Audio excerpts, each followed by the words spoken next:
اعوذ باللہ من الشیطان الرجیم، بسم اللہ الرحمن الرحیم۔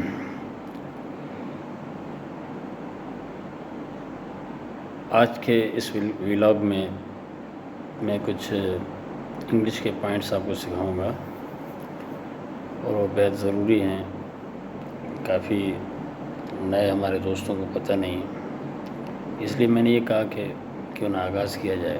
امید ہے ویڈیو آپ کو پسند آئے گی۔ اب دیکھیں، ایک ورڈ ہے ڈاؤن۔ ڈاؤن کا مطلب نیچے بھی ہے، اوپر بھی ہے، لیکن آپ اس کو جو ہے وہ ڈاؤن کو استعمال کرتے ہیں اصل میں عمل کرنے کے لیے۔ جیسے عمل کرتے ہیں ہم کہ کوئی کھڑا ہوگا آدمی، اس کو بولیں گے سٹ ڈاؤن، تو وہ عمل کرے گا، بیٹھ جائے گا۔ تو یہاں پر اوپر نیچے کی کوئی بات ہی نہیں ہوا۔ اور جیسے وہ ایک پوئم ہے کہ بابا بلیک شپ والی، ایوانی بولی ایسا یس تھری ویکس فول، تو یعنی کہ one for master, one for steam, one for the little boy lives down the lane. تو لیو ڈاؤن جو کرتا ہے تو یعنی کہ وہ واقعی عملی طور پر اس گلی میں رہتا ہے۔ تو یہ صرف سٹ ڈاؤن کے لیے نہیں، تو اس کا پہلا لفظ جو ہے نا سٹ، اس کو پکڑ لیں، اس کا میننگ لے لیں، باقی جو ہے وہ عمل کرنے کے لیے کہتا ہے۔ اگر کوئی کہتا ہے کم ڈاؤن تو آنا ہے، گو ڈاؤن تو جانا ہے، ٹھیک ہے نا۔ اس طرح اپ اور ڈاؤن دونوں عمل کرنے کے لیے استعمال ہوتے ہیں۔ اچھا، دوسری بات اس لیے کہتے ہیں اسٹینڈ اپ، تو آدمی کھڑا ہو جاتا ہے۔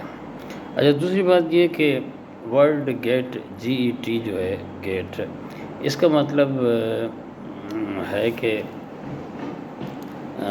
آپ لوگ سمجھتے ہیں گیٹ مانا حاصل کرنا، یہ بھی تو ہے، لیکن گیٹ کا مطلب اور بھی ہے، اور وہ جو مطلب ہے وہ یہ ہے کہ اپنا کسی کو حرکت میں لانے کے لیے۔ اس لیے ہم کہتے ہیں گیٹ آؤٹ، تو وہ آدمی کھڑا ہوگا اور اپنا وہ باہر چلا جائے گا، آؤٹ ہو جائے گا۔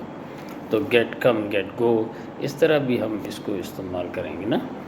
تو یہ گیٹ کا جو ہے دوسرے آدمی کو حرکت لانے کے لیے اس میں استعمال کیا جاتا ہے۔ جیسے آپ لکھیں تو آپ کا ہاتھ حرکت میں آ جائے گا، گیٹ رائٹ، تو لکھنا شروع کر دے گا۔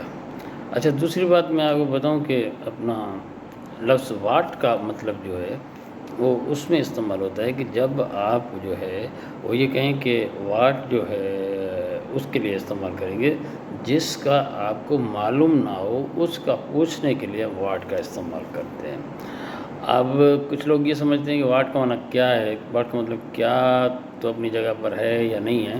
بہرحال اس کا مطلب یہ ہے کہ واٹ کا مطلب جو ہے وہ یعنی کہ معلوم نہیں ہے آپ کو، تو وہ بات پوچھنے کے لیے واٹ کا استعمال کرتے ہیں۔ اگر ایک بندہ آپ کے سامنے کھڑا ہو جائے تو آپ کو معلوم ہی نہیں ہے کہ اس کا کیا نام ہے، وہ علم، اس کا نام کا علم حاصل کرنے کے لیے آپ واٹ کا استعمال کرتے ہیں، تبھی کہتے ہیں what is your name, what is computer, ٹھیک ہے۔ تو باقی جو ہے وچ جو ہے نا وہ اس کے لیے استعمال کرتے ہیں کہ جس کا معلوم ہے تو پھر آپ جو ہے وہ استعمال کرتے ہیں۔ جیسے 10 لڑکے بیٹھے ہوئے ہیں تو 10 کو آپ جانتے ہیں، تو ایک کو آپ کال کریں کہ اس لڑکی کو کال کریں، بلائیں، تو وچ بوائے، کیونکہ 10 کو آپ جانتے ہیں۔ تو کسی کو اگر نہیں جانتے تو آپ کہیں گے واٹ بوائے، ٹھیک ہے۔ تو اب دوسرا یہ آپ کو بات بتاؤں دوسری کہ ٹوڈے آپ نے سنا ہوگا، بہت عام ہے۔ تو ٹوڈے کا مطلب آج ہے، ٹھیک ہے نا۔ اصل میں ٹوڈے کا مطلب آج نہیں ہے، اس کے ساتھ ٹو جو ہے نا اس کا مطلب آج ہے۔ یہ جب ٹو ڈے کے ساتھ لگے گا تب جا کے اس کا مطلب بنے گا ٹو کا آج، جب ڈے کے ساتھ لگے گا تو ٹوڈے۔ یہ مارو کا مطلب کل ہے، کل اب 2 ہے، ایک گزر گیا، ایک آنے والا ہے۔ تو ایک جو آنے والا کل ہے اس کے ساتھ اگر مارو مانا کل، تو آنے والا جو کل ہے اس میں آپ اگر ٹو لگائیں گے تو یہ آنے والا کل ہو جائے گا، باقی جو کل گزر گیا وہ تو یسٹرڈے ہے۔ اس لیے جو ہے ٹو اگر نائٹ کے ساتھ لگے گا، ٹو نائٹ، تو آج کی رات، ٹوڈے آج کا دن، ٹھیک ہے۔ میرا خیال آج کے لیے اتنا کافی ہے۔ اللہ حافظ.